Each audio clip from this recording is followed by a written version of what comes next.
I unlocked my front door, expecting silence, but instead I heard someone laughing in my kitchen.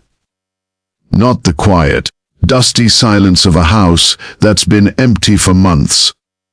No, I heard plates clinking, chairs scraping across my floor, the low hum of a TV somewhere in the living room.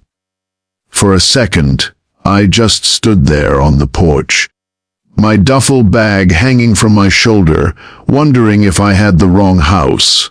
But the number on the mailbox was right. 1247. My house. 14 months deployed overseas. 14 months dreaming about this exact moment.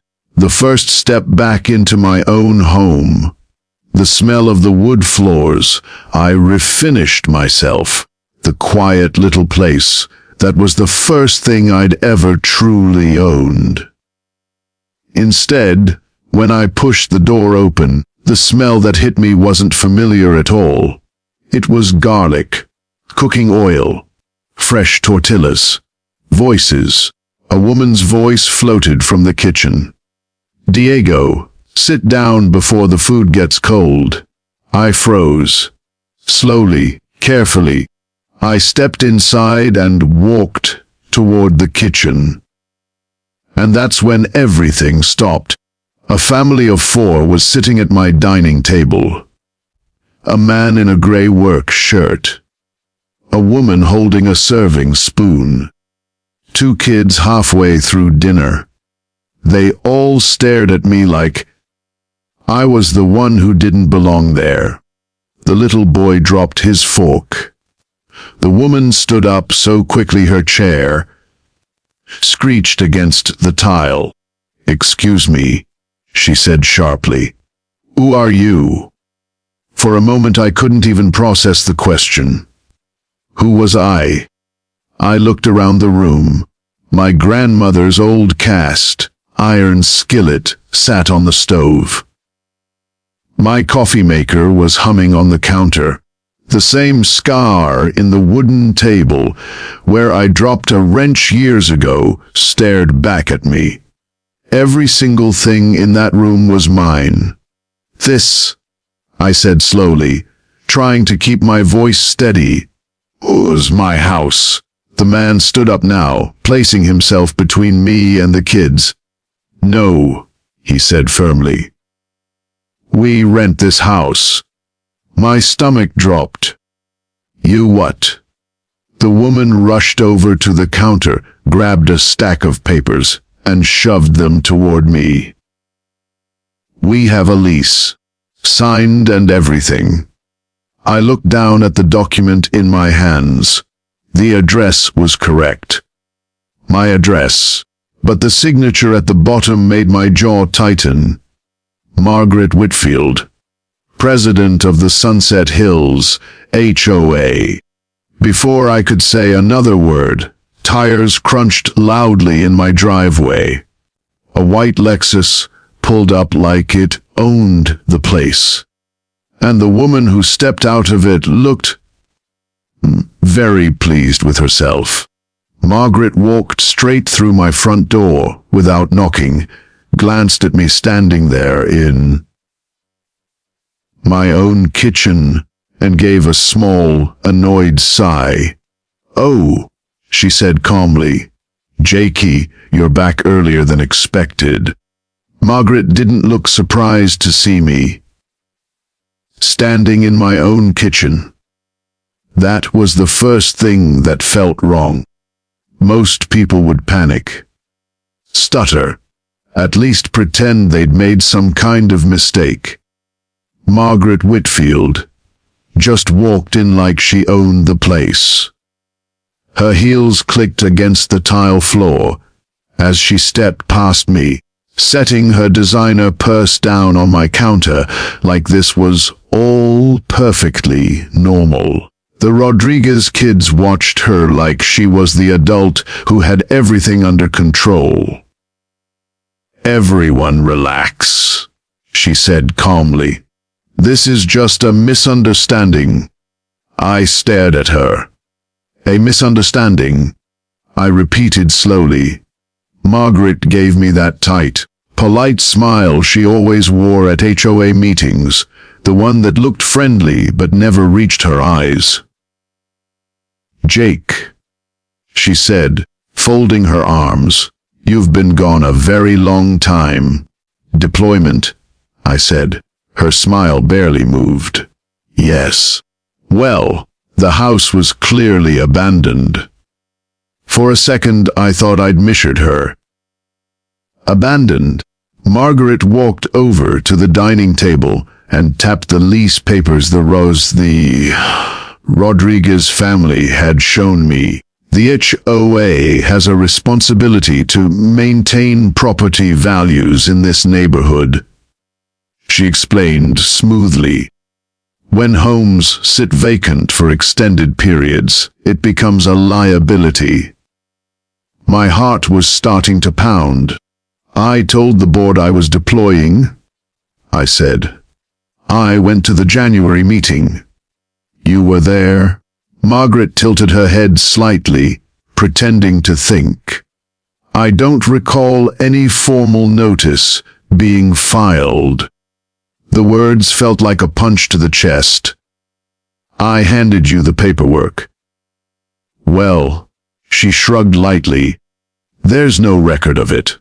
The man at the table, Carlos, looked between us nervously. "Wait, what's going on?" he asked. "Margaret told us the house went through foreclosure." "Foreclosure?" I actually laughed at that.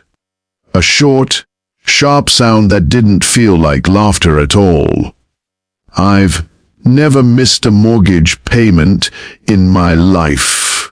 Margaret sighed dramatically, as if this whole situation was exhausting her. "Regardless," she continued, "the HOA invoked the 90-day abandonment clause." "What clause?" She opened her purse and pulled out a folder, flipping it open with practiced confidence. "According to community bylaws, properties left unattended for more than 90 days may be temporarily managed by the association for neighborhood stability." Something about the way she said it felt rehearsed. Too smooth. Too convenient. "And that means you get to rent out my house?" I asked. Margaret lifted one shoulder.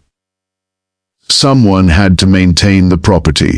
My hands curled into fists. Across the table, Maria Rodriguez looked pale. "You said the bank owned the house," she said quietly. Margaret didn't even look at her. I simplified the explanation. Outside, more cars began slowing down in the street. Neighbors noticing the commotion. Margaret must have seen them too, because she turned back to me with that same cold smile. "You should have followed proper protocol before leaving," she said. I looked at her for a long moment. Then something inside me shifted. Because Margaret Whitfield thought she had already won. She had no idea that the real problem hadn't even started yet. That night, I didn't yell. I didn't throw anyone out. And I definitely didn't make the mistake Margaret expected. Because the moment I saw how confident she was, I knew something didn't add up. Margaret Whitfield wasn't nervous. She wasn't scrambling. She was calm, too calm, like someone who believed the paperwork would protect her. People like Margaret always believe the paperwork. So instead of starting a fight in my own kitchen, I did something much more dangerous. I smiled. "All right," I said, handing the lease papers back to Maria. "Let's figure this out the right way." Margaret blinked slightly, clearly expecting anger. Instead, I picked up my duffel bag and walked toward the door. "I'll come back tomorrow," I said. Margaret's smirk returned instantly. She thought I'd backed down. Big mistake. Because the next morning, I walked into the county recorder's office. If you've never been inside one, it smells like dust, old paper, and 30 years of legal arguments no one ever won. Stacks of records everywhere. Property filings, OA charters, meeting minutes. Every boring little document that proves who owns what. And that's where the first crack in Margaret's story appeared. There was no foreclosure, not even a notice. My mortgage was current. My title was clean. The house had never changed ownership, which meant Margaret had rented out property she didn't legally control. That alone was bad, but it got worse. I asked the clerk for the official HOA bylaws for Sunset Hills, the same rules Margaret claimed allowed her to manage abandoned property. The clerk printed the file and slid it across the counter. 27 pages. I read every one of them, slowly, carefully. And when I reached the end, I flipped back to the beginning and read it again. Because the clause Margaret quoted didn't exist, not even close. There was no 90-day abandonment rule, no authority to rent homes, no emergency management policy, nothing. Which meant Margaret hadn't just bent the rules. She'd invented them. I sat there staring at the document while a slow grin spread across my face. My grandfather used to say something after he came back from Vietnam. "Son, when someone lies to you, the truth is usually written down somewhere." Turns out he was right. But the final piece of the puzzle came from the HOA management company itself. I requested the official meeting minutes from the January board meeting. The same meeting where I'd told everyone about my deployment.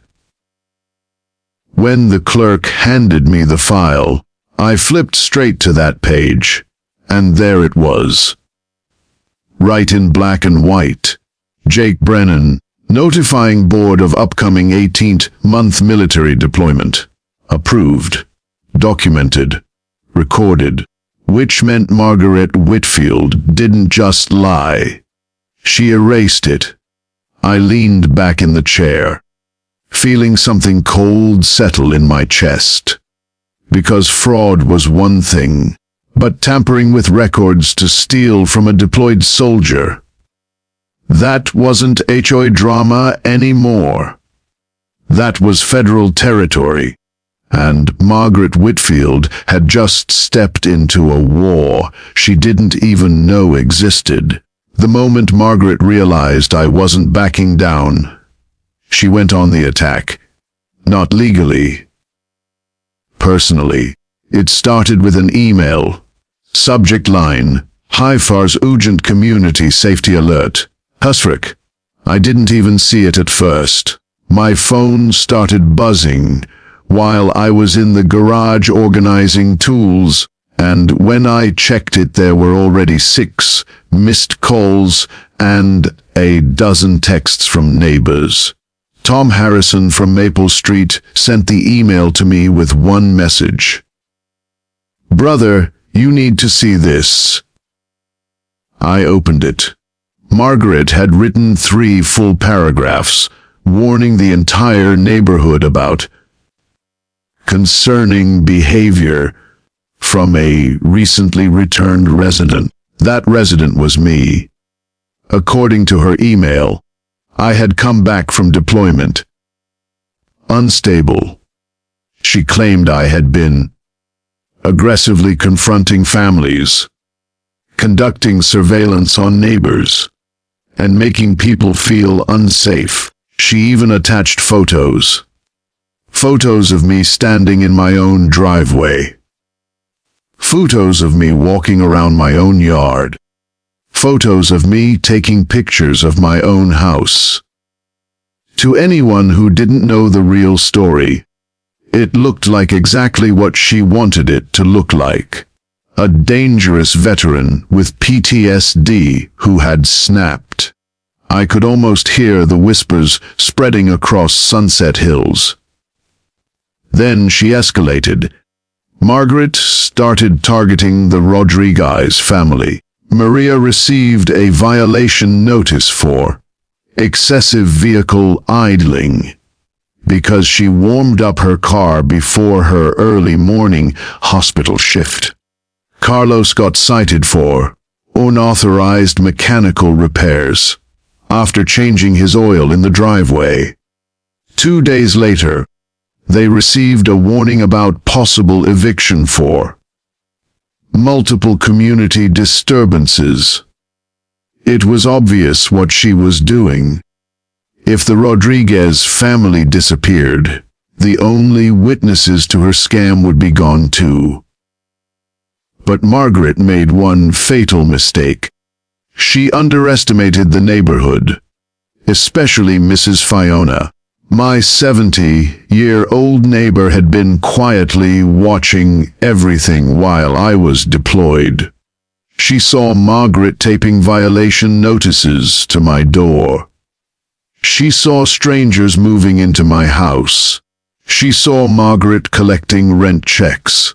And when Margaret's email hit the neighborhood inbox, Mrs. Fiona hit reply all. Her message was only 2 sentences. This woman is lying about Jake Brennan. I watched her rent out his house while he was serving overseas. That was all it took. Within an hour, my phone exploded. Tom Harrison, a Marine veteran, called first. "We've got your 6, he said. Then 2 more veterans from the neighborhood reached out. Then 3 more. Neighbors who had believed Margaret's version of the story suddenly started questions. People began digging through old HOA emails. Someone pulled up property records online. Margaret had tried to isolate me. Instead, she accidentally rallied the entire neighborhood. And the more people looked into her story, the more it started falling apart. Because once the truth starts spreading, no HOA president in the world can stop it. Margaret should have stopped right there. Any normal person would have. The neighborhood was turning on her. People were asking questions, and the story she'd been spreading was starting to collapse. If she had just stayed quiet, maybe she could have bought herself time. But Margaret Whitfield had one fatal flaw. She couldn't stand losing. 3 nights after Mrs. Fiona exposed her email lies, someone knocked on my door. It was almost 9 p.m. When I opened it, Margaret was standing there alone under the porch light, clutching a cashier's check like it was a life preserver. Her makeup was rushed, her hair slightly out of place, and for the first time since I'd met her, she looked nervous. "Jake," she said quickly, "I think we've had a misunderstanding." That word almost made me laugh. Misunderstanding. Like she accidentally rented out my house for 4 months. She held out the check. $5,000. "I'm willing to resolve this privately," she said, forcing a tight smile. "No lawyers. No court. We just move forward." I looked down at the check. 5,000. Margaret had collected over $11,000 in rent and deposits from the Rodriguez family, and now she wanted to make the problem disappear for less than half. She thought I was desperate, or scared, or stupid. I slowly handed the check back. No. Her smile froze. You stole from a deployed soldier, I said calmly. You forged HOA authority that doesn't exist. You lied to an entire neighborhood. Her voice sharpened instantly. Be careful with accusations. I'm being careful, I said. My attorney is even more careful. That's when the panic flickered across her face. Attorney. Federal law has a funny way of protecting deployed service members. Something called the Service Members Civil Relief Acts. It makes certain kinds of fraud very, very illegal when it involves someone on active duty. Margaret's fingers tightened around the check. You're overreacting, she snapped. No, I said quietly. I'm just getting started. She leaned closer, lowering her voice. You don't want to start a legal war with the HOA.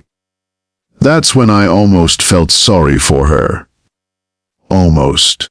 Because Margaret still thought this was a neighborhood dispute. A petty HOA argument. She didn't realize something important. While she had been writing emails and forging documents, I had been gathering evidence. Bank records, county filings, witness statements, and the best part. Our entire conversation was being recorded. My new doorbell camera captured every word she said, including the moment she admitted trying to resolve the situation with stolen money. Margaret turned and walked back to her white Lexus without another word. She thought she had just tried to buy my silence. What she actually did was hand my lawyer the final piece of the case. Most people would have realized the game was over by then. Margaret didn't. In fact, she escalated. 2 days after our conversation on my porch, I noticed a car parked across the street from my house. An old gray Honda with faded paint and windows rolled halfway down. At first, I thought it was just someone visiting a neighbor, but the car was still there the next morning, and the morning after that. Same spot, same car, same guy sitting inside pretending to scroll his phone. I'd spent 18 months in Afghanistan. You learn pretty quickly how to recognize when someone is watching you. This guy was terrible at it. He held a camera too low when he thought I wasn't looking. Every time I stepped outside, the lens slowly lifted toward my house. Click, click, click. Margaret had hired a private investigator. Or at least someone she thought was a private investigator. Apparently, her new strategy was simply dig up dirt on me. If she could paint me as unstable or dangerous, maybe the neighborhood would stop asking questions about the house. Unfortunately for her, that's when my old platoon sergeant came to visit. Tony Reeves. 6'2", a rock veteran, the kind of man who can spot surveillance from half a mile away. Tony stood beside me in the driveway, watching the gray Honda. That guy's about as subtle as a marching band, he muttered. Margaret's new friend, I said. Tony grinned slowly. We can have fun with this. The next afternoon, we gave the guy exactly what he wanted. Tony walked into my garage wearing sunglasses and carrying a large black duffel bag, like something out of a crime movie. He kept glancing over his shoulder while talking loudly about packages, deliveries, and equipment. Then we drove to the hardware store. We bought zip ties, duct tape, plastic sheeting, completely normal supplies for the bathroom renovation I'd been planning. But to a paranoid amateur investigator sitting across the street, it probably looked like the beginning of a crime documentary. The Honda followed us everywhere, taking pictures, writing notes. By Sunday, the guy was practically vibrating with excitement, and that's when he made the worst decision possible. He called the police. 2 sheriff's deputies showed up Monday morning after receiving a concerned report about suspicious activity at my house. They walked into my garage expecting something illegal. Instead, they found Tony installing a bathroom faucet while I sorted socket wrenches. The duct tape was sealing air vents. The plastic sheeting was protecting the floor from tile dust. The zip ties were organizing electrical cables. Deputy Martinez walked outside and looked directly at the gray Honda across the street. Then he looked back at me. "You know the guy who reported you doesn't have a valid investigator's license?" he asked. I didn't, but Margaret probably didn't know that either. And suddenly, her attempt to spy on me had just created another legal problem she wasn't ready for. You'd think that would have been the moment. Margaret finally stopped. Police had just embarrassed her investigator. The neighborhood had started whispering. My lawyer was already preparing paperwork that could bury her in court. Any sane person would have backed off. Margaret Whitfield doubled down. 3 days later, at exactly 2:43 in the morning, my phone buzzed with a security alert. Motion detected backyard. I rolled over and grabbed the phone, half awake, expecting a raccoon or maybe a neighbor's cat. Instead, the night vision camera showed something that made my stomach drop. Someone was climbing over my backyard fence. The infrared light revealed a familiar figure creeping across the grass like a burglar in yoga pants. Margaret, the HOA president herself. She moved quickly toward my garage, glancing over her shoulder every few seconds.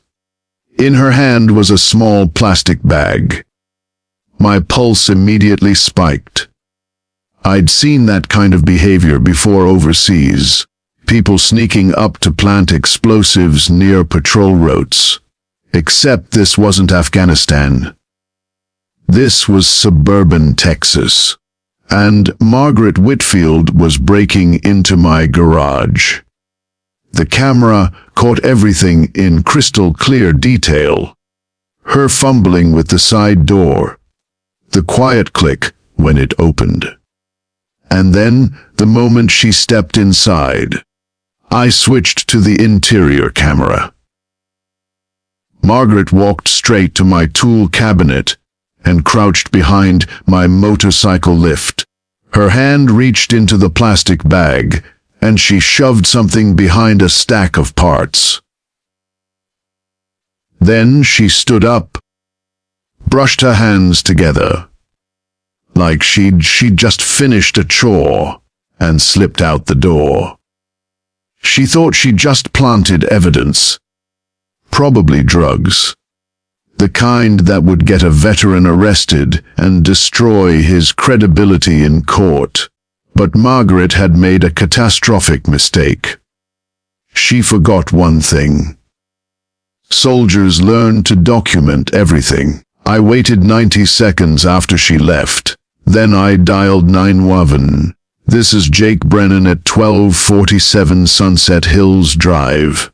I told the dispatcher calmly. My security cameras just recorded someone breaking into my garage and planting narcotics. Within minutes, 2 patrol cars arrived, and right on cue, a white Lexus SUV pulled up at the curb. Margaret stepped out, acting shocked as she hurried toward the officers. I called earlier about suspicious activity at this house, she said quickly. I think he may be involved with drugs. The officer looked at her. Then he looked at me. Then I handed him my phone. Before you search anything, I said, you might want to watch this. For the next 30 seconds, the officer watched Margaret Whitfield break into my garage and plant the bag herself. When the video ended, the silence on the driveway was heavy. Margaret's confident smile slowly disappeared. The officer turned toward her. Ma'am, he said calmly, put your hands behind your back.